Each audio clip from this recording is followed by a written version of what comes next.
भूताणं नमो सिद्धाणं नमो आयर्याणं नमो वज्रायाणं नमो दोहि संवसाहुनं ईसो पञ्चनमुक्कारो सप्पपावप्पणासनं मङ्गलाणं च सम्मेस्यं पडमङ्गः वै मङ्गलम् मङ्गलं भगवान् वीरो मङ्गलं गौतमप्रभु मङ्गलं स्थूलिभद्राद्यः जैनधर्मोऽस्तु मङ्गलम् सर्वारिष्टप्रणाशाय सर्वाभीष्टार्थदायिने सर्वलब्धिनिधानाय श्रीगौतमस्वामिने नमः।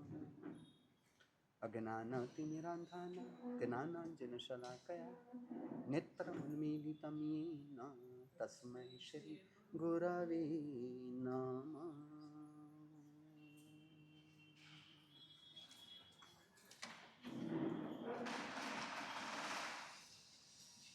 कई लोगों के चातुर्मास पूरे हो गए, बराबर है। जिन लोगों का चातुर्मास बाकी है उनके लिए अब प्रवचन के रूप में हम नहीं चलेंगे, अब हम चलेंगे एक वाचना के रूप में। एक वाचना चल रही हो जिसमें गहराई से सरलता से हम तत्व को समझने का प्रयास करेंगे, बराबर। हो सके, मुमकिन हो सके आपसे तो लिखोगे तो आपके पास एक पूरा वाचना का पदार्थ का तत्वों का पूरा संग्रह बनेगा। अब हमारी बात चलनी थी अहंकार को समझने की। जब तक अहंकार को समझ में नहीं, हम अहंकार को समझेंगे नहीं, तब तक साधना मार्ग में प्रवेश नहीं होगा। आराधना के मार्ग में अहंकार पूर्वक क्रिया चल सकती है। आराधना अहंकार को केंद्र में रखकर भी चल सकती है। साधना अहंकार को गलित किए बिना साधना मार्ग में प्रवेश भी नहीं हो सकता, क्योंकि अहंकार जो दोष रूप है उसी में हम जुड़े हुए। और हमने जो आगे बात की थी उसी के संदर्भ में बात करें तो अहंकार का संबंध मिथ्यात्व के साथ है। मिथ्यात्व और अहंकार शब्दों से दो अलग है, अर्थ से भिन्न नहीं है। समझ रहे?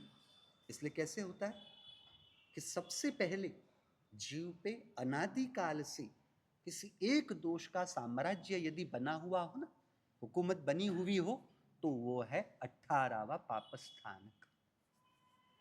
हमने 4 गति के संदर्भ में एक बात सुनी हो, समझी होगी कि मनुष्य जन्म में, मानव भव में मान की तीव्रता है, बराबर। नरक गति में देखे तो क्रोध की तीव्रता बताए, पशु के भव में, तिर्यंच के भव में माया बताई, और देवों के भव में लोभ बताया। यानी बाकी के कषाय है, परंतु कम या ज्यादा के स्वरूप में मुख्य और गौण के रूप में देखे, तुलनात्मक रूप से देखे तो उस दृष्टिकोण से ये बात है। तो हमने क्या देखा इसमें कि कषायों में अलग अलग कषाय अलग अलग भाव के आधार पर हो सकते हैं। समझ? अब नरक में जो परमाधामी की पीड़ा सहन कर रहा है, समझ? अब आगे की जगह खाली रहने वाली ही है, तो सामने की ओर आ जाते हो तो मजा ही रहेगी, आपको अच्छा ही रहेगा। और थोड़ा नीचे भी आ गए हम, बराबर, इसलिए किसी को गर्दन की तकलीफ भी ना रहे। आप कहो तो, मैंने तो कहा इससे भी थोड़ी नीची पार्ट है, इससे नीची, इसमें कुछ नहीं होना, समझ रहे हो, इसमें कोई दिक्कत नहीं। तो हमने यहाँ पर क्या समझा कि नरक में क्रोध है। क्यों? वहां पर मान करने के लिए जीव को कोई जगह ही नहीं मिल रही, क्योंकि परमाधामी असह्य पीड़ा वेदना जीव को दे रहे हैं। दूसरे नंबर में 3 प्रकार की नरक की पीड़ा बताई है ना। नरक में 3 प्रकार की वेदनाएं हैं। एक है परमाधामी के द्वारा होने वाली पीड़ा। परमाधामी भी 15 प्रकार के परमाधामियों से होने वाली पीड़ा। जिस प्रकार यहाँ पर कैसे होता है, डॉक्टर है तो वो डॉक्टर के कार्य क्षेत्र से ट्रीटमेंट करेंगे, अपना काम करेंगे। चार्टर्ड अकाउंटेंट है, वो उनकी क्षमता के अनुसार काम करेंगे। इंजीनियर है, वो उनकी क्षमता के अनुसार कार्य करेंगे। उसी प्रकार 15 प्रकार के परमाधामी को अलग अलग काम बांटे गए। समझ रहे? यानी एक प्रकार की पीड़ा, 2 प्रकार की पीड़ा, 3 प्रकार की पीड़ा एक परमाधामी के हिस्से में आती है। दूसरे प्रकार की पीड़ा दूसरे परमाधामी, ऐसे 15 प्रकार के परमाधामियों से पहले नंबर की पीड़ा बताई। दूसरे नंबर में दूसरे जीवों से, एक नरक के जीव से दूसरे नरक के जीवों को तकलीफ होना, आपस में झगड़े होना, संघर्ष होना, एक दूसरे को काटो, एक दूसरे को मारो। समझ रहे? ये दूसरे प्रकार की पीड़ा है। और तीसरे नंबर की पीड़ा बताई है क्षेत्रकुत, यानी वहां के क्षेत्र से होने वाली पीड़ा। गर्मी बहुत ही ज्यादा है। समझ रहे? ऊपर के नरकों में, ऊपर के 3 नरकों में, 3.5 नरकों में गर्मी की तीव्रता है, और नीचे के 3.5 यानी 7वीं, 6ठी और 5वीं और चौथी के आधे हिस्से में ठंडी से होने वाली पीड़ा है। इतनी बात समझ में आई? अब ये 3 प्रकार की जो पीड़ा बताई, उसमें भी विभाग पड़ेंगे कि पहले नरक में, 3 नरकों में ये 3 प्रकार की पीड़ा बताई। बराबर? याद है नहीं है?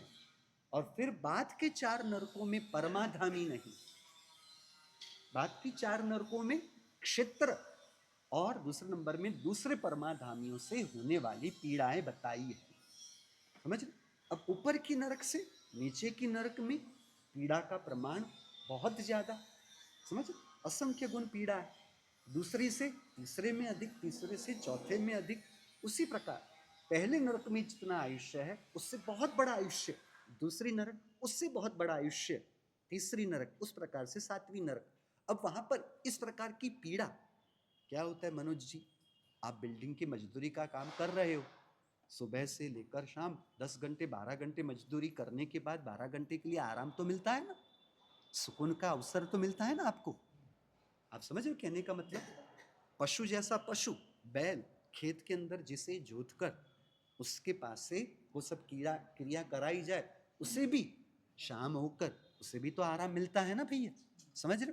नरक में एक समय के लिए भी जीव पीड़ा रहित स्थिति में नहीं है।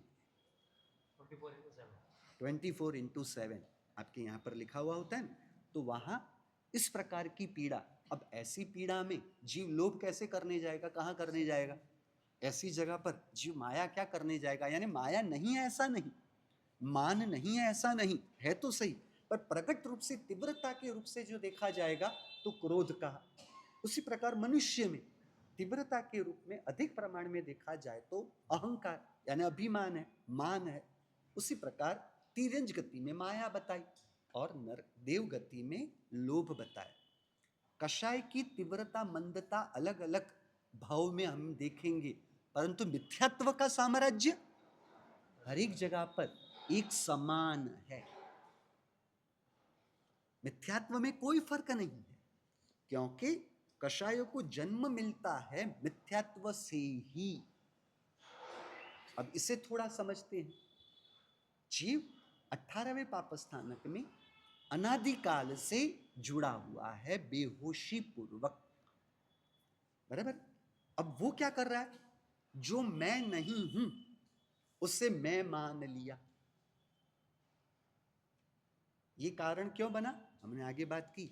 जो मैं हूं उसे मैं के रूप में नहीं जाना, नहीं माना, तो उससे दूसरी गलती हुई कि जो मैं नहीं हूं उसे मैंने मैं मान लिया। अब उदाहरण के रूप में परम यश के नाम से मैं तो एक ही नाम को धारण करने वाला हूंगा कि मैं परम यश हूं। नाम के रूप में मेरी एक ही पहचान है कि मैं परम यश हूं। ये व्यवहार उदाहरण से समझ। परंतु यदि मैं परम यश हूं ये मेरे ध्यान में ना हो तो क्या होगा? मैं रमेश तो नहीं हूं, मैं महेश तो नहीं हूं, मैं जयेश तो नहीं हूं, मैं कमलेश तो नहीं हूं, मैं धर्मेश तो नहीं हूं। कितनी सारी गलतफहमी हो सकती है ना। बात समझ रहे?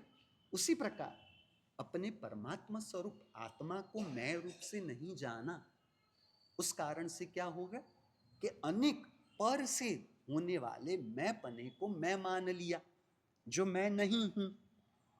बराबर समझ में आई? और जो मेरा है उसे मेरा रूप मैंने नहीं जाना। उस कारण से क्या हुआ, जो मेरा नहीं है उसे हमने अपना मान लिया। इसलिए मिथ्यात्व को 4 हिस्सों में बांटेंगे। मिथ्यात्व को 4 हिस्सों में बांटेंगे और 4 चीजों को लेकर 4 हिस्सों में बांटा जाएगा। समझना, अभी मिथ्यात्व को 4 विषयों को लेकर 4 हिस्सों में बांटा गया है।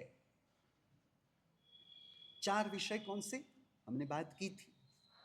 वस्तु जगत यानी जड़ जगत की बात होगी, व्यक्ति जगत यानी जीव जगत की बात होगी, समझ रहे हो? फिर आता है व्यक्तित्व जगत, और चौथे नंबर में है विभाव जगत।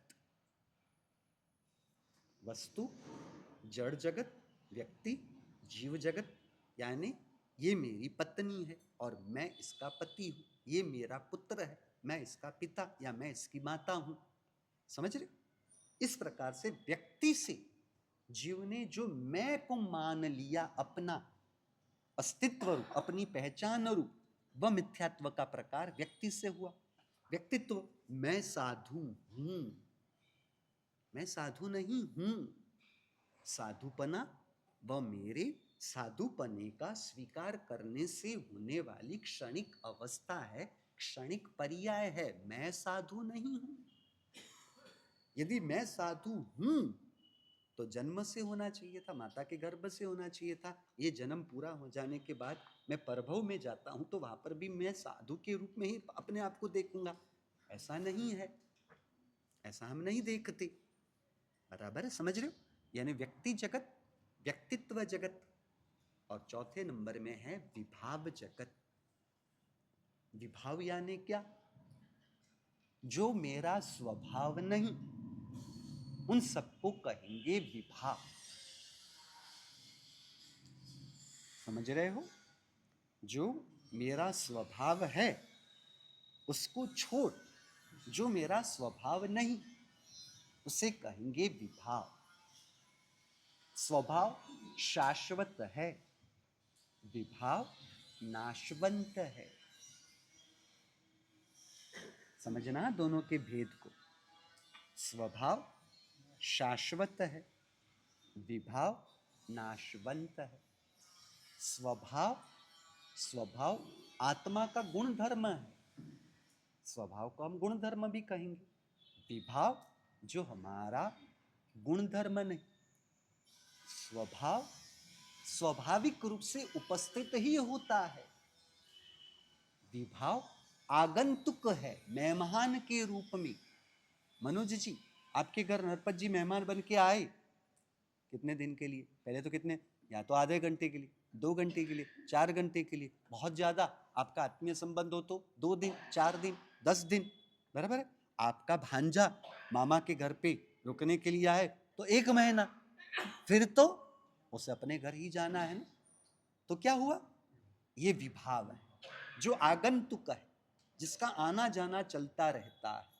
आपको आगे आ जाना हो तो आगे आ जाओ, आगे आ जाना हो तो जाजम के ऊपर रख दो कल से। हाँ, चेयर को लेकर ही आ सकते हो, कल से 1 जाजम हम रखेंगे तो चलेगा, बराबर।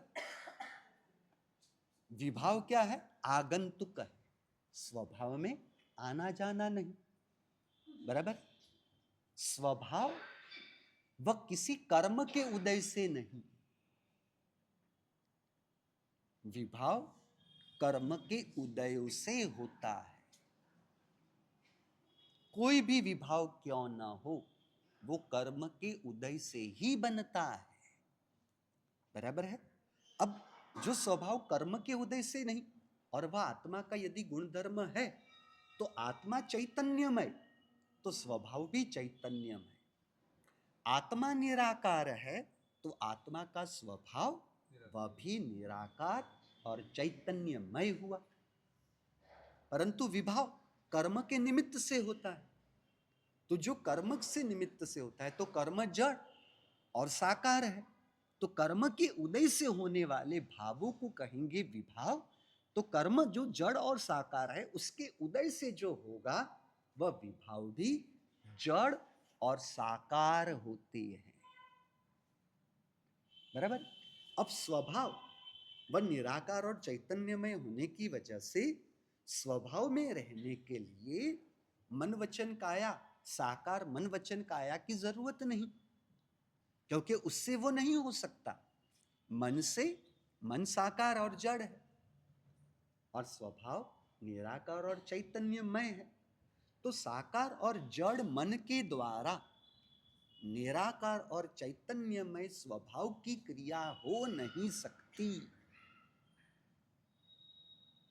आपको यदि स्पीड लगे तो मुझे कह देना, हाँ, चिंता मत करना। हकीकत में तो क्या करना चाहिए, मुझे लगता है कि यहाँ पर एक बोर्ड रखे और बोर्ड के ऊपर पूरी बात लिखी जाए तो शायद आपको ध्यान में रखना सरल बने। इसलिए मैंने आपको क्या कहा, यदि थोड़ा लिखने का रखते हो तो आपको अपने लिए काम लग सकता है। बराबर है, बात समझ में आ रही है? मन वचन काया साकार और जड़ है और स्वभाव वह निराकार और चैतन्यमय है। तो निराकार और चैतन्यमय स्वभाव की क्रिया साकार मन से, साकार वचन से या साकार शरीर से नहीं हो सकती। बराबर है। परंतु विभाव जड़ और साकार कर्म के उदय से है, इसलिए विभाव भी जड़ और साकार हुए और वह जड़ और साकार विभावों का सेवन, साकार और जड़ विभावों का सेवन, उसकी क्रिया साकार और जड़ मन से ही हो सकती है। बात समझ में आ रही है?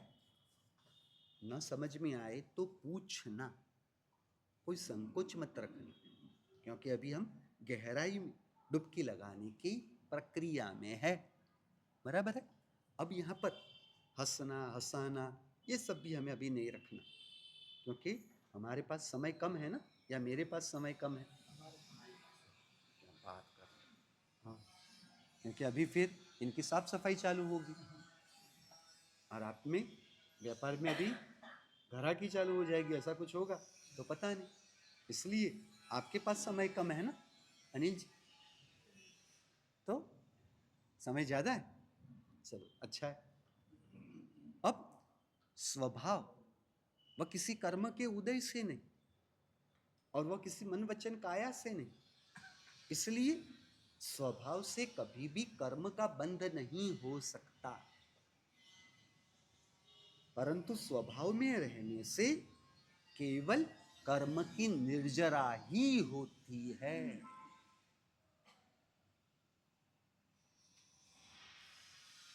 संसार में कैसा है, जैसे के साथ तैसा, टिट फॉर टैट, ईंट का जवाब पत्थर से दिया जाए। साधना जगत में पूरी विपरीत बात। साकार कर्म कब तक अपना अस्तित्व धारण कर सकते हैं, रख सकते हैं? जब तक हम साकार मन वचन काया की क्रिया में है तब तक। यदि हम निराकार आत्मा के निराकार स्वभाव में स्थिर होते हैं, त्यों त्यों साकार कर्म वह निकलती जाते हैं, यानी निर्जरा होती है। और यही तात्विक निर्जरा है जो मोक्ष मार्ग में उपयुक्त बनती है। शरीर को कष्ट देने से आपने चौविहार किया, चौविहार किया, तिविहार किया, यानी आपने 12 घंटे का उपवास तो किया ना, समझ रहे हो? ठंडी के दिन होते हैं तो 14 घंटे तक भी उपवास की अवधि हो जाती है ना। सूर्यास्त जल्दी होगा और सूर्योदय देरी से होगा, और उस पर 48 मिनट गुजर जाने के बाद नौकरशी करने जाते हो तो 14 घंटे का उपवास होता है। शरीर को कष्ट दिया, शरीर को कष्ट पहुंचा तो वो काय क्लेश नाम के तप में आएगा। 6 बाह्य तप है ना, तो उसमें काय क्लेश नाम का तप बताया। तो ये काया को क्लेश पहुंचा, यानी क्या, काया को तकलीफ पहुंची, निर्जरा होगी। परंतु वह निर्जरा यदि मिथ्यात्व को तोड़ने पूर्वक नहीं हो तो वह निर्जरा मोक्ष मार्ग में आत्मा को आगे बढ़ाने में उपयुक्त नहीं हो सकती। जागते रहो, जो सोवत है वो खोवत है, जो जागत है वो पावत है। बराबर है। सोने वाले जागृत, आप लोग करते ना 14 के दिन, नासिका चिंतामणि सावधान। बराबर है। उल्टा ऐसा याद दिलाने से वो छींक ना आती हो तो आ जाती है। बराबर, हमने ऐसा देखा है सामान्यतया। इसलिए जो चल रहा है उसमें सहज रहो, तो वो अलगपना कुछ लाने की जरूरत नहीं। परंतु अब जब जो ये धारा चल रही हो तब आप अलगपने में जा रहे हो, इसलिए मुझे कहना पड़ता है जागते रहो, जो सोवत है वो खोवत है, जो जागत है वो पावत है। बराबर है। Best of luck. बराबर है। और तो मैं क्या करूं। अब अपनी बात, यानी क्या हुआ, काय क्लेश से जो निर्जरा होती है और उसमें यदि मिथ्यात्व की स्पष्टता नहीं, मिथ्यात्व के घर में रहते हुए काय क्लेश हुआ, तो वो काय क्लेश से होने वाली निर्जरा मोक्ष मार्ग में उपयुक्त नहीं बनती। क्योंकि ऐसे काय क्लेश से निर्जरा की प्रक्रिया पशु के भाव में हमने अनेक बार की, और उससे भी अनेक गुनी पीड़ा सहन कहाँ की हमने, नरक में, एक इंद्रियों के भवों में। हवा गुजरती हुई आएगी ना जोर से, वो आते हुए इस दीवार के साथ टकराएगी। हमारा शरीर मजबूत है ना, क्योंकि हम पंचेंद्रिय है। एक इंद्रिय का शरीर तो एकदम कमजोर है। पृथ्वी का शरीर मजबूत है, कठोर है। हवा का शरीर, पानी का शरीर एकदम कमजोर है। दीवार से टकराना, उसे कितनी पीड़ा होगी, पर उससे वो अपने आप को छुड़ा नहीं सकती। बात समझ में आ रही है। तो हमने एक इंद्रिय के भावों में काय क्लेश का तप बहुत किया है, हमने नरक के भावों में काय क्लेश का तप बहुत किया है, पशु और पंखी के भावों में काय क्लेश का तप बहुत किया है। क्या होता है कमलेश जी, गर्मी के दिनों में एसी चालू आप कर सकते हो, पशु के पास ये व्यवस्था है, उनके पास कोई व्यवस्था नहीं। गर्मी के दिनों में खिड़की दरवाजे बंद कर दो तो भी आपको गर्मी से राहत मिलेगी। पशु और पंखियों के लिए तो वो रास्ते भी बंद है, वो रास्ते उनके पास थोड़ी ना है। तो ऐसे काय क्लेश से हम यदि मोक्ष मार्ग मानते हो तो नरक के जीवों का, एक इंद्रिय के जीवों का सबसे पहले मोक्ष हो जाना चाहिए था। इसलिए कलिकाल सर्वज्ञ हेमचंद्राचार्य जी ने योग शास्त्र के चौथे प्रकाश की तीसरी गाथा में यह बात की स्पष्टता की कि आत्मा की अज्ञानता पूर्वक यदि तप भी किया जाए तो वह तप से भी संसार का जो दुख है वह दुख कभी भी उसे छेदा नहीं जा सकता। बात समझ में आ रही है। तो स्वभाव वह क्या होगा कि साकार और जड़ कर्मों की निर्जरा के लिए प्रबल जागते रहो। बराबर है। तो स्वभाव में रहना, उसी से तात्विक कर्म की निर्जरा बनती है। परंतु साकार और जड़ कर्म के उदय से साकार और जड़ विभाव हुए, और वह साकार और जड़ विभावों का सेवन साकार और जड़ मन के द्वारा हुआ। बराबर है। अब मन मिला कर्म से, तो मन से जो क्रिया होगी उससे वापस कर्म का बंध ही होगा। कुछ समझ रहे हो? फिर से, साकार और जड़ कर्म के उदय से जो विभाव होंगे वह विभाव भी साकार और जड़ है, और यह साकार और जड़ विभावों का सेवन, उसका अमलीकरण, उसका आचरण साकार और जड़ मन से होता है। आत्मा साकार विभावों में नहीं जुड़ सकती, नहीं कर सकती। बराबर है। अब मन वह भी साकार और जड़ कर्म के उदय से प्राप्त हुआ है। बराबर है। तो कर्म के उदय से प्राप्त होने वाले मन की जो भी क्रिया होगी उससे वापस कर्म का बंध ही होता है। शुभ भावों से शुभ ऐसा पुण्य कर्म का बंध ही होना है। शुभ भावों से कभी भी कर्म की निर्जरा नहीं हो सकती। यानी ज्ञानी शुभ भावों का निषेध नहीं करते, इसका मतलब उल्टा मत करना। शुभ भाव से कर्म का बंध होता है, इसलिए शुभ भाव ना करे तो ज्ञानी कहते बहुत अच्छी चीज है। शुभ भाव आप नहीं करते अच्छा ही है, परंतु फिर मन से दूसरे किसी भावों को होने मत देना। अशुभ भाव यदि मन से हो रहे हैं तो शुभ भावों को कर्तव्य पूर्वक करना वह भी उचित मार्ग है। तो साथ में यह भी समझ लेना कि अशुभ भावों से जो कर्म बंद हुआ तो शुभ भावों से कर्म बंद जो होगा तो ये एक दूसरे को काटेंगे, ऐसा नहीं है। इससे पाप कर्म का बंद हुआ, इससे पुण्य कर्म का बंद हुआ। आत्मा में तो कर्म बंध का बोझ बढ़ता ही है।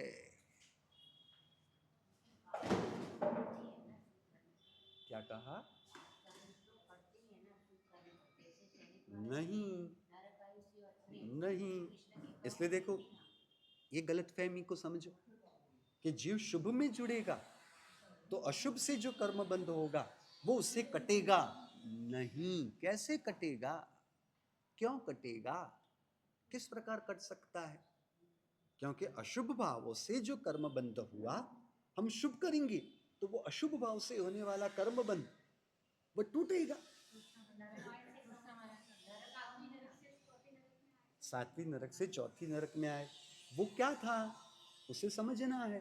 वो शुभ की क्रिया की इसलिए वो सातवीं से तीसरी तक पहुंच गए, ऐसा नहीं। प्रश्न समझ रहे हो?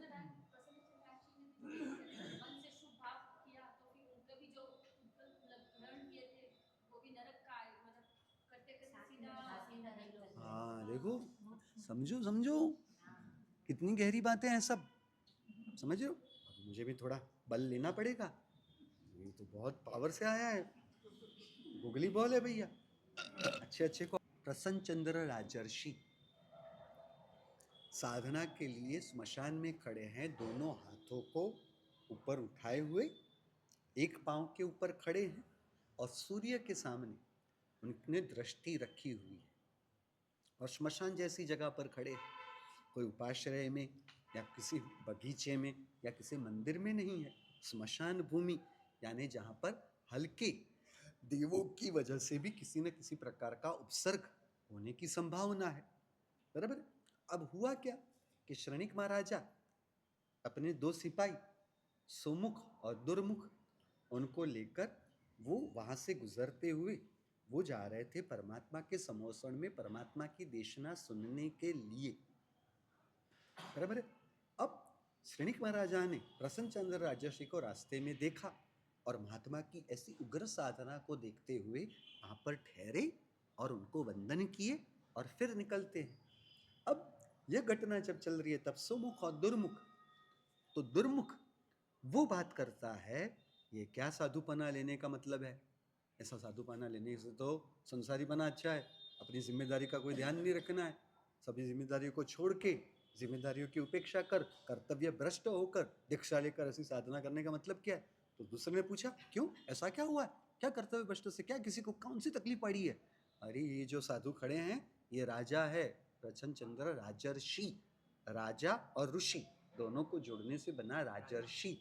तो ये राजा थे और आत्मा वैराग्य वासित होने पर वो दीक्षा के लिए निकल पड़े, परंतु उत्तराधिकारी वो राज्य को संभालने की जिम्मेदारी को संभालने वाली कोई यानी संभालने वाला कोई व्यक्ति था ही नहीं, और अपने छोटे से बेटे को राजगादी सौंप कर राज सिंहासन सौंप कर राज्य सौंप कर वो दीक्षा के लिए निकल गए।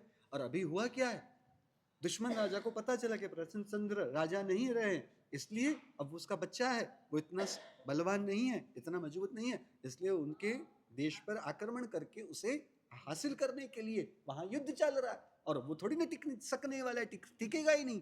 और ये शब्द उनके कानों में पड़े, और ये कानों में पड़ते ही उनको याद आ गया कि ये दुश्मन राजा, हाँ मैं जब था तब भी ऐसा कुछ चल रहा था, परंतु मेरे होने की वजह से, मेरे पराक्रम से डरते डरते हुए उसने कभी आक्रमण नहीं किया, और जैसे मैंने दीक्षा ले ली ऐसा किया, मैं छोड़ूंगा नहीं। और मनोमन उन्होंने युद्ध का प्रारंभ किया। और युद्ध में, एक युद्ध के अंदर वो जो हिंसा करना, काटना वगैरह करना, युद्ध करना, लड़ना वगैरह, वो सभी क्रियाएं कर रहे हैं, और वो क्रियाएं चल रही है, तब पहुंच गए। ये युद्ध मनोमन चालू है, बाहर से पता नहीं चल रहा है, परंतु मन में वो मनोमन युद्ध चालू था। अब मनोमन जो युद्ध चालू था, तब श्रेणिक महाराजा परमात्मा को वंदन करके कह रहे कि परमात्मा, मैं जब आपके सम्मोषण की ओर आ रहा था, तो जो प्रसन्नचंद्र राजर्षि की साधना को देखते हुए मैं इतना प्रभावित हुआ, मैंने उनको वंदन किए। तो प्रभु जी, मेरी एक जिज्ञासा का समाधान आप करके दो कि उस समय वो जो साधना में खड़े हुए हैं, तो इस समय यदि इनकी आयुष्य का बंद हो, या तो इनका आयुष्य पूरा हो, तो वो कौन से आयुष्य को बांधने वाले बनते हैं? तो प्रभु ने कहा 7वीं नरक। थोड़ी देर के बाद पूछा पहली नरक, उसके बाद पूछा तो भवनपति, ज्योतिष वगैरह करते करते वैमानिक देवलोक, वैमानिक ग्रैविक, और फिर देखा थोड़ी देर में तो देवदुंदु भी बजने लगी, और प्रभु इसे केवल ज्ञान प्रकट हुआ। वही प्रसन्नचंद्र राजर्षि उनको, अरे प्रभु अभी क्षण भर के पहले तो 7वीं नरक की बात कर रहे थे, और अभी केवल ज्ञान उनको हो गया, ये कैसे हो गया? तो युद्ध की क्रिया में सभी शस्त्र खत्म हो जाते हैं। मनोमन जो युद्ध चल रहा था, अब कोई शस्त्र बचा नहीं, और दुश्मन सामने मौजूद है। उसको मारने के लिए उन्होंने अपने सर से मुगट को निकाला, और उसे मारने के लिए जा रहे थे, तो उसके लिए उन्होंने अपने हाथों को, मुगट अपने सर से ले रहे, उस ध्यान में रखते हुए उन्होंने अपने हाथों को जैसे ही अपने सिर पर रखा, तो वो लोच के हुआ सर, उसका स्पर्श हुआ, और स्पर्श करते पता चला, अरे मैं तो साधु हूं, समणो हम, मैं तो साधु हूं, ये मैं क्या कर बैठा? तो वो पछतावे की धारा थी। अब वो जो पछतावा चल रहा है, क्या उस पछतावे को शुभ भाव कहते हैं?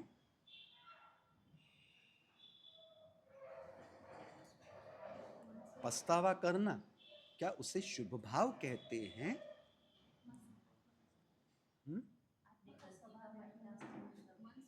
बोलो, कोई चिंता मत करो। पछतावा करना उसे शुभ भाव कहेंगे? पछतावा करना उसे शुभ भाव कहेंगे? मेरा प्रश्न क्या है? अनिल जी, प्रश्न समझ में आ रहा है? पछतावा करना, उसका फल की बात नहीं चल रही है विनय जी। आप बोल रहे कि उससे कर्म निर्जरा, यहाँ फल की बात नहीं चल रही। ये जो भाव है उसे क्या कहेंगे? क्या पछतावा करना वह शुभ भाव है? रौद्र ध्यान से बाहर आए तो इसे शुभ भाव कहेंगे, रौद्र ध्यान से बाहर आना। आप है ना, चिंतन करो। मैं जानबूझ के आपको प्रश्न जो कर रहा हूं, आपको सोचने के लिए मजबूर करना चाहता हूं, और उससे आप अंदर से जुड़ते जाओ, और आपको खुद को स्पष्टता हो सके।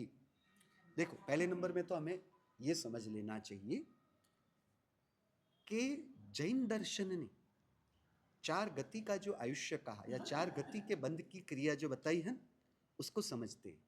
तो जैन दर्शन रौद्र ध्यान से नरक गति बताता है।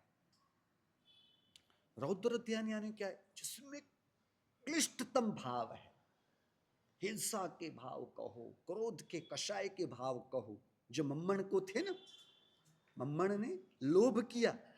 अब लोभ में किसी जीवों की हिंसा थी नहीं, विषय आसक्ति थी, चवले, और चवले के साथ गैस ना हो इसलिए तेल, 2 के अलावा कुछ भी नहीं। समृद्धि कितनी थी, संपत्ति कितनी थी? श्रेणिक महाराजा के पास इतनी समृद्धि नहीं थी, उसके कई गुना बढ़ के समृद्धि है। समझ रहे? अब वहां पर देखा जाए तो बाहर से कोई हिंसा की क्रिया नहीं है, केवल कौन सा दोष है? लोभ है, परिग्रह संगना है। पर वह तीव्रता कितनी पहुंच गई? हमने जो कषाय की बात की थी ना, बजुषण के चौथे दिन के दोपहर के प्रवचन में, कषाय के 4 प्रकार, तीव्रतम कषाय, अनंतानुबंधी वगैरह सबको नहीं समझ में आएगा ना, इसलिए मैं वो लोक भोग्य भाषा में कह रहा हूँ। तो सबसे बढ़ के कषाय बताया तीव्रतम कषाय। जिस प्रकार इंग्लिश में गुड बेटर बेस्ट आता है, उस प्रकार हिंदी में या गुजराती में तो जो बेस्ट को तीव्रतम, जब तम लगा देते हैं तब वो बेस्ट की कक्षा का हुआ। यहाँ बेस्ट का मतलब अच्छा के अर्थ में नहीं है, पर वो जो 3 कक्षा में गुड बेटर बेस्ट की बताते हैं ना, उस अर्थ में यहाँ बात है। हाँ, तो बेस्ट यानी तम होगा, बेटर यानी तर होगा, और गुड यानी तम और तर के बिना का जो शब्द होगा वो गुड में आएगा, समझिए। और चौथे नंबर में आता है माइल्ड। हम इस तरह से समझने के लिए बात कर रहे हैं। तो तीव्रतम कषाय, तीव्रतर कषाय उससे कम, तीव्र कषाय, और फिर बताया मंद कषाय। मैंने माइल्ड शब्द का जो उपयोग किया वो उसके संदर्भ में ही था, बराबर। इतनी बात समझ में आई। तीव्रतम कषाय से, तीव्रतम कषाय से नरक होगी, तीव्रतर कषाय से तिर्यंच गति यानी पशु पंखी का जन्म। फिर जलचर भी उसमें आ जाते हैं, जो मगरमच्छ है, कछुए हैं, ये प्रकार के जो मछलियां हैं, ये जलचर भी उसमें तिर्यंच में ही हम देखते हैं, बराबर। तो तीव्रतर कषाय से तिर्यंच गति, तीव्र कषाय से एक अपेक्षा से मनुष्य गति, और मंद कषाय से एक अपेक्षा से देव गति। इतनी बात समझ में आई, बराबर। अब नरक प्राप्त होती है तीव्रतम कषाय से, और इनमें लोभ है। मम्मण सेठ में लोभ था, तो वो कौन सी कक्षा का लोभ था? तीव्रतम कक्षा की कक्षा, तीव्रतम कक्षा का कषाय होने से उन्हें 7वीं नरक में जाने की नौबत आई, बराबर है। बात समझ में आई। हम अपनी मूल बात पर आए, यानी रौद्र ध्यान से, यानी एक प्रकार का तीव्रतम कक्षा का जब कषाय हो तो वो रौद्र ध्यान के रूप में हो जाता है। इतनी बात समझ में आई। तो रौद्र ध्यान से नरक बताया गया, रात्रि भोजन से नहीं है भैया, हाँ उसकी बात हम करेंगे फिर कभी, बराबर। फिर तीव्रतर कषाय से रौद्र ध्यान, आर्त ध्यान, आर्त ध्यान से तिर्यंच गति, आर्त ध्यान से यानी जिसके अंदर वो मंदता है, वो जो कषाय या विषयों की जो आसक्ति है उसमें मंदता आ गई, बराबर।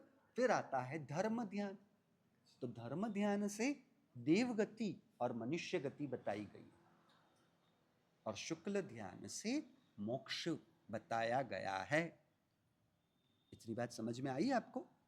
अब यहां पर बात चल रही है कि वो 7वीं नरक, यदि इस समय वो मरे तो कौन से गति में जाएंगे, यदि की सब बातें हैं, वास्तविक रूप से बात नहीं। यदि ऐसा होता है, इफ एंड बट की बात है, तो यदि इस क्षण में उनकी मृत्यु हो तो कहां पर जाएंगे? तो 7वीं नरक, यानी वो हिंसा थी तीव्रतम कक्षा की। इसलिए हमने ये थोड़ा खोल के किया, जिस कारण आपको और ज्यादा स्पष्टता हो सके, बराबर है। फिर थोड़ी देर के कहा तो तिर्यंच गति, यानी क्या हो गया? वह आर्त ध्यान की कक्षा में आ गया हिंसा का परिणाम, बराबर। फिर थोड़ी देर के बाद पूछा तो देव गति, तो वो हो गया धर्म ध्यान, समझ। अब धर्म ध्यान में जितनी सूक्ष्मता, जितनी गहराई बनती जाएगी त्यों ऊपर के देवलोक की बात बनेगी। और फिर क्या हो गया? मोक्ष, क्योंकि वह शुक्ल ध्यान की धारा में गए। इतनी बात समझ रहे हो? अब रौद्र ध्यान से पीछे हटने को शुभ भाव नहीं कहते हैं, इसे कहते हैं अशुभ भावों से निवृत्ति। अशुभ भावों की निवृत्ति को शुभ भाव नहीं कहा जाता। क्या कह रहा हूं? मुझे आपके लिए राग नहीं है मनोज जी, तो उसका मतलब ये थोड़ी ना हुआ कि मुझे द्वेष है आपके प्रति। विनय जी, मुझे आपके प्रति द्वेष नहीं है, तो उसका मतलब यह थोड़ी ना हुआ कि मुझे आपके प्रति राग है। बात समझ रहे हो? कहने का मतलब न्यूट्रल, हाँ, यानी मैं द्वेष से परे हूं, समझ, पर उसका मतलब राग नहीं हुआ। उसी प्रकार अशुभ से निवृत्ति को हम शुभ भाव थोड़ी ना कहेंगे। आप पहले ये स्पष्ट करो, किसे शुभ भाव कहना, किसे अशुभ भाव कहना, इसे स्पष्ट किए बिना हम आगे नहीं बढ़ना चाहते। इसलिए मैं बार बार आपके ऊपर वो प्रश्न का प्रहार कर रहा था, समझ। तो अशुभ से निवृत्ति हुई, अशुभ से निवृत्ति हुई। अब अशुभ भाव वो आत्मा का स्वभाव है, जिस प्रकार शुभ भाव आत्मा का स्वभाव नहीं, तो अशुभ भाव भी आत्मा का स्वभाव नहीं, बराबर है? आत्मा का स्वभाव क्या है? शुद्ध भाव वह आत्मा का स्वभाव है। इसलिए आत्मा के स्वभाव को कहते हैं दूसरा नाम शुद्ध भाव। आत्मा के स्वभाव को पहचाना जाता है कौन से शब्द से? शुद्ध भाव, यानी शुद्ध स्वभाव भी कह सकते हैं। बराबर है? अब अशुद्ध भावों के दो प्रकार हैं। जो आत्मा का स्वभाव नहीं, यानी वह शुद्ध भाव नहीं। शुद्ध भाव नहीं तो क्या हुआ? वह अशुद्ध भाव हुआ। समझ? योग्य का विरोधी क्या होगा? अयोग्य होगा। ज्ञान का विरोधी अज्ञान होगा। उसी प्रकार शुद्ध का विरोधी होगा अशुद्ध। अशुद्ध भाव के दो प्रकार हैं। जो अच्छे अशुद्ध भाव को कहा है, जो अच्छे अशुद्ध भाव को कहते हैं शुभ भाव, और बुरे अशुद्ध भाव को कहते हैं अशुभ भाव। समझ रहे हो? अच्छे अशुद्ध भाव को कहेंगे शुभ भाव, और बुरे अशुद्ध भाव को कहेंगे अशुभ भाव। हाँ, अच्छे होते हैं तो अशुद्ध कैसे होते हैं? क्योंकि वह आत्मा का स्वभाव नहीं, इसलिए उसे अशुद्ध कहते हैं। जो आत्मा का स्वभाव है उसे शुद्ध कहा, जो आत्मा का स्वभाव नहीं उसे क्या कहेंगे? हम उसे अशुद्ध कहेंगे। फिर अशुद्ध में दो प्रकार हुए। अब इस अशुद्ध के जो दो प्रकार है ना, शुभ भाव और अशुभ भाव, इसे आप समझोगे तो आप समझ जाओगे, आपको समाधान मिलेगा। अब शुभ भाव कैसे होता है और अशुभ भाव कैसे होता है, इसे समझो। शुभ भाव और अशुभ भाव कैसे होते हैं हम उसे समझते हैं। तो कषाय का तीव्र उदय, उसे कहेंगे अशुभ भाव, और कषायों का मंद उदय, कषाय कर्मों का मंद उदय, उसे कहते हैं शुभ भाव। और स्पष्ट शास्त्र की कर्म ग्रंथ की परिभाषा से कहे तो कषाय किससे होते हैं? चारित्र मोहनीय कर्म से। कषाय कैसे होते हैं? पढ़ना चाहते थे ना, ये पढ़ाई चालू है अभी, क्या हुआ? उलझन में आ गए? हाँ, बादाम खानी पड़ेगी बराबर। एम्बिल करते हो तो दिक्कत नहीं है। हाँ, उसला मत समझना कि महाराज साहब ने आप बादाम खाने को कहा है तो अभी मैं एम्बिल छोड़ दूं। ऐसा घोटाला मत करना भैया, नहीं तो मुझ पर आ जाएगा। बराबर है? बराबर है? तो जो बादाम खाते हो, अब वो जो आप व्यापार में उसका उपयोग कर देते हो ना, अब वहां पर उसका उपयोग ना करते हुए उसका उपयोग 9:30 से 10:30 मेरे लिए रखना। मेरे लिए नहीं, अपने लिए। समझ गए? बराबर है? उन्होंने बार बार मुझसे मांग की थी कि महाराज साहब आप अभ्यास, आपके पास अभ्यास करना है। अब ये थोड़ी अभ्यास की भूमिका चालू हुई तो क्या हुआ? दिन में तारे दिखने लगे हैं। बराबर है? कोई चिंता मत करो, आपको न समझ में आए तो पूछना, परंतु ये सब मूल सत्य की बात है, तत्व की बात है। अब ये जो सभी बातें हमारी चल रही है, क्या उसको जैन या अजैन, हिंदू, सिख, ईसाई, मुस्लिम, उससे कोई फर्क पड़ेगा? स्थानकवासी, तेरापंथी, मंदिर मार्गी, 3 थुई 4 थुई, अचल गज, पैचन गज, तपा गज, खरतर गज, उसके साथ है। तत्व तो तत्व है, तत्व पर किसी की भी मालिकी नहीं। तत्व स्वतंत्र है। समझ रहे हो? आत्मा स्वतंत्र है। नल से जो पानी निकलता है तो मुसलमान के घर में जो म्युनिसिपैलिटी के नल से पानी निकलता है वो अशुद्ध होता है, और हिंदू के घर से जो होता है वो शुभ होता है, और जैनों के घर में जो नल का पानी आता है वो उससे भी शुद्ध होता है। बराबर नहीं? बाजार में जो कपड़े बनते हैं, वो कपड़े बनाने के वक्त ये कपड़ा हिंदू के लिए बना रहे हैं या मुसलमान के लिए बना रहे हैं, ऐसा कुछ होता है? बुरखा वगैरह जो स्पेशल उनका ड्रेस है वो बात को छोड़ो, उसके अलावा के जो कपड़े हैं, तो अरविंद जी आपका जो ये शर्ट पीस है ये केवल जैन ही लेते होंगे ना, हिंदू ही लेते होंगे ना, मुसलमान नहीं लेते होंगे, सिख नहीं लेते होंगे। आप देख रहे हो, यदि बाहर की जड़ चीजों पर किसी संप्रदाय की मालिकी नहीं, तो सनातन सत्य जो है, जो परमार्थ सत्य है, उस पर परी किसी भी संप्रदाय की कोई मालिकी हुकूमत नहीं। चलो अपनी मूल बात पर आ जाए। अब विषय और कषाय के भाव कौन से कर्म के उदय से हैं?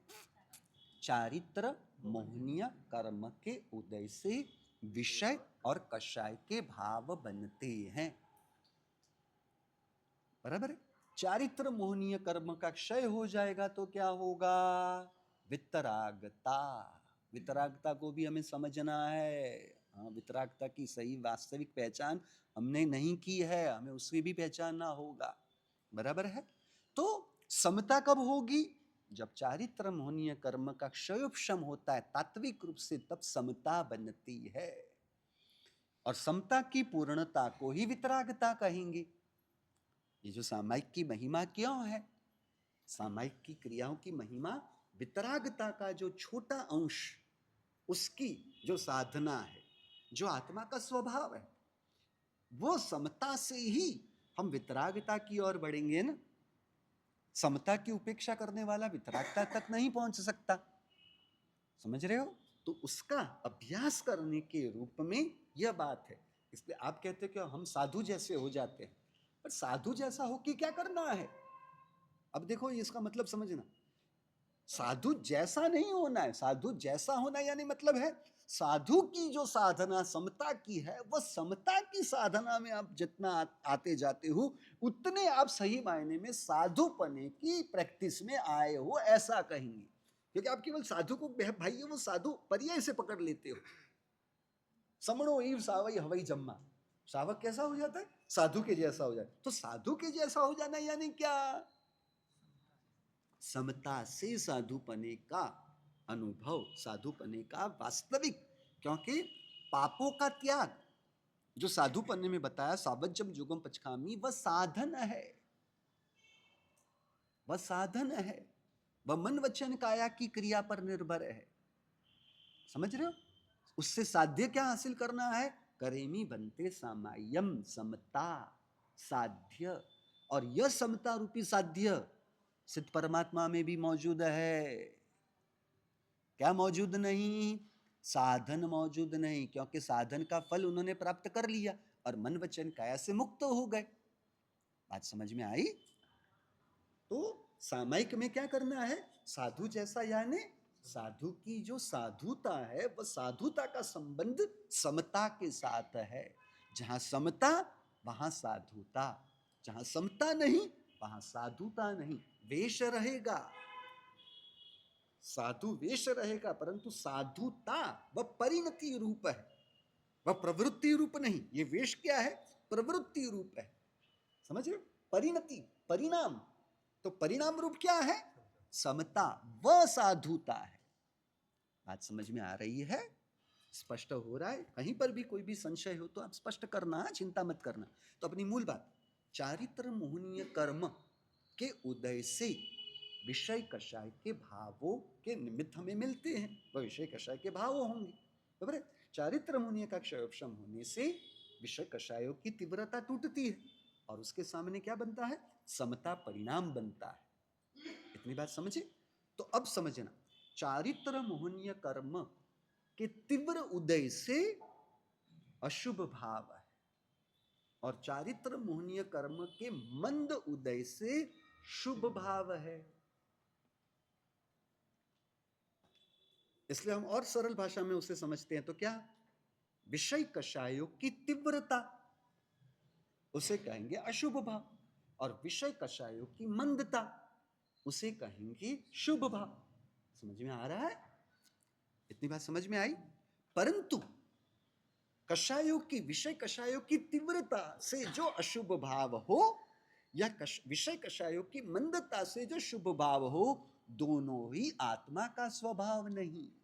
आत्मा का स्वभाव क्या है? विषय कषायों से पूर्णतया परे, फिर वो तीव्र हो या मंद हो, उससे परे जो बचा वो समता आत्मा का स्वभाव है, वितरागता आत्मा का स्वभाव है। न समझ में आए तो पूछना। क्या हुआ? दोनों में से एक में तो रहेंगे ना। मन है, एक तो पहले नंबर में मन है, दूसरे नंबर में जब तक वितरागता नहीं होगी, जब तक वितरागता नहीं होती, तब तक वितरागता को रोकने वाला चारित्र मोहनीय कर्म का उदय तो रहेगा ही। क्या कह रहा हूं? जब तक वितरागता नहीं होती तब तक, क्योंकि वितरागता तो 12वें गुण स्थानक में है और वह तो अभी इस संग्रहण से तो होना नहीं है। वितरागता पहला संगीण हो तभी होना है। सिमंदर स्वामी के पास महावीर में चले जाओ, परंतु पहला संगीण ना हो और बाकी के 5 संगीण हो तो वितरागता नहीं होगी। बराबर है अपनी मूल बात। तो जब तक वितरागता नहीं होगी तब तक वितरागता को रोकने वाले चारित्र मोहनीय कर्म के उदय तो रहेंगे, बराबर। और चारित्र मोहनीय कर्म के उदय से विषय कषाय के भाव भी रहेंगे। समझ रहे हो? इतनी बात समझ में आई? तो अपनी जो बात है कि आत्मा का स्वभाव क्या है, चारित्र मोहनीय कर्म के क्षय से जो बचा वह आत्मा का स्वभाव है।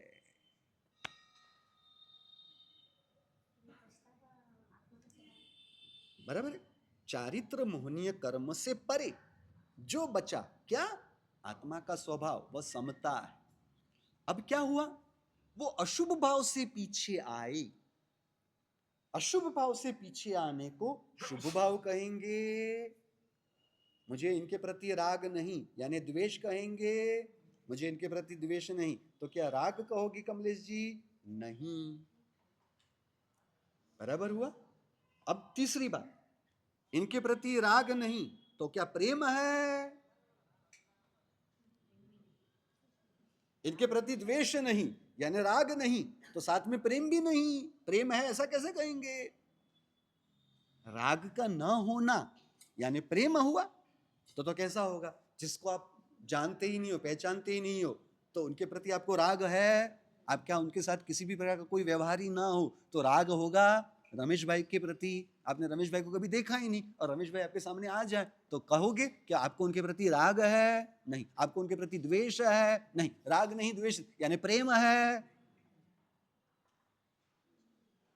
उदाहरण को समझ जाओगे तो बराबर समझोगे। मनोज जी ने रमेश भाई को कभी देखा ही नहीं जिंदगी में, अब पहली बार आपके सामने आके खड़े रहे तो इनको राग है? द्वेष है यानी प्रेम है?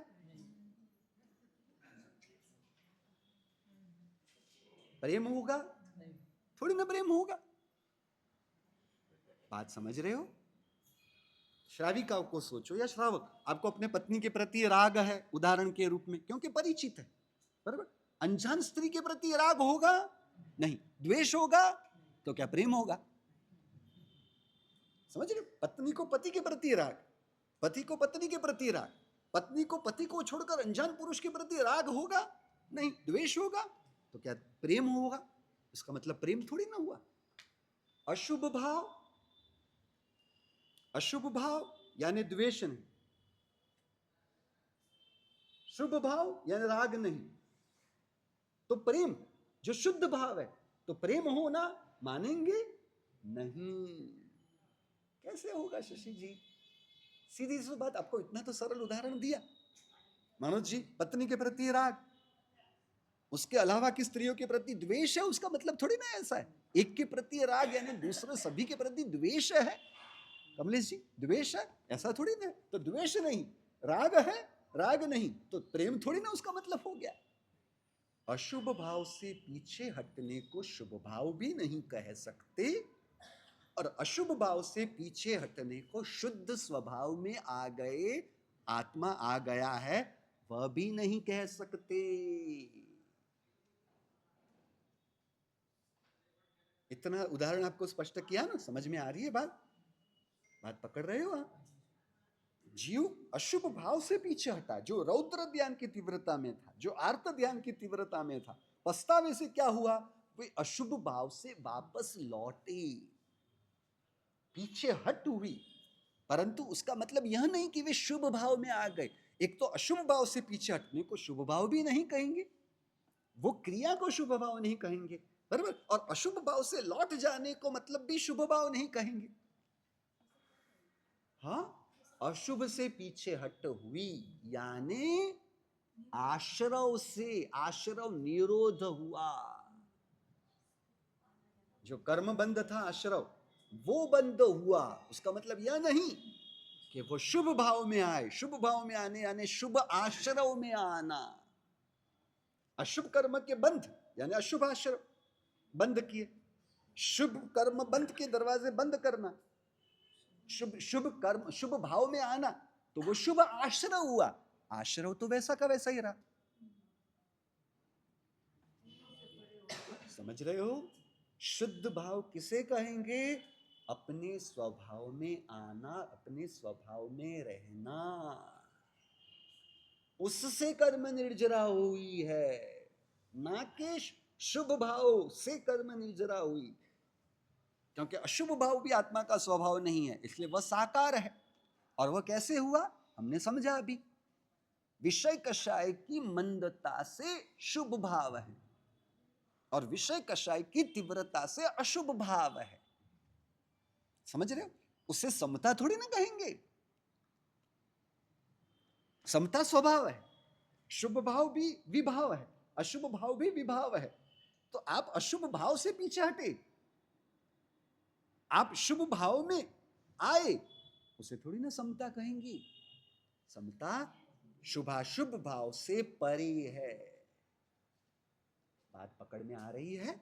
इसलिए वे अशुभ से निवृत्त हुए हैं, उससे कर्म निर्जरा, यानी कर्म बंद के दरवाजे बंद हुए। अशुभ से निवृत्ति का मतलब है अशुभ कर्म बंद के दरवाजे बंद हुए। उसका मतलब निर्जरा चालू नहीं हुई। संवर और निर्जरा को दोनों को अलग रखा है। संवर का मतलब निर्जरा है नहीं, निर्जरा में जाना है तो संवर पूर्वक निर्जरा में जाना होता है। संवर का मतलब कर्म बंद को बंद करना, निर्जरा ने कर्म की निर्जरा होना। कर्म बंद के दरवाजे बंद करना, उसे थोड़ी ना निर्जरा कहते हैं। स्पष्ट करो, कर्म निर्जरा में जाना है तो संवर पूर्वक जाना उचित है। समझ रहे हो? निर्जरा में जाना है तो संवर पूर्वक जाना होगा, परंतु संवर में आ गए इसलिए निर्जरा में आ गए। अशुभ भाव को रोका, यानी आश्रव के द्वार को बंद किया, संवर में अपने आप को रोका, निर्जरा नहीं। निर्जरा तो शुद्ध स्वभाव में आने से है। था पढ़ियो, हैंग था पढ़ियो। उसके बाद क्या हुआ? उसके बाद हो गई 10 और 32, बराबर है? उसके बाद क्या हुआ? उसके बाद हो गई 10 और 32। उसके बाद क्या हुआ? उसके बाद आगे चलेंगे, बराबर है? ये सब है ना, थोड़ी गुंदर पाक जैसी चीज है, इसलिए थोड़ा हैवी हो जाएगा। इसलिए अब घर पे जाके शायद वो बोझ उठाने के लिए आपको कोई तकलीफ नहीं होनी, आप लोगों को कोई तकलीफ, इनको आपको भी तकलीफ नहीं होनी है। आप तुरंत व्यापार में जुड़ जाओगे। इसलिए फिर आगे पाठ पीछे सपाट, ये रसोई की घर की जिम्मेदारी में चले जाएंगे। इसलिए जो महाराज साहब ने पढ़ा वो महाराज साहब को मुबारक, बराबर है? Best of luck. क्योंकि आगे आके जाना है तो पीछे को साथ में लेकर चलना है ना, बराबर है? जिनाज्ञा विरुद्ध कहा गया हो तो मिच्छामि दुक्कड़म।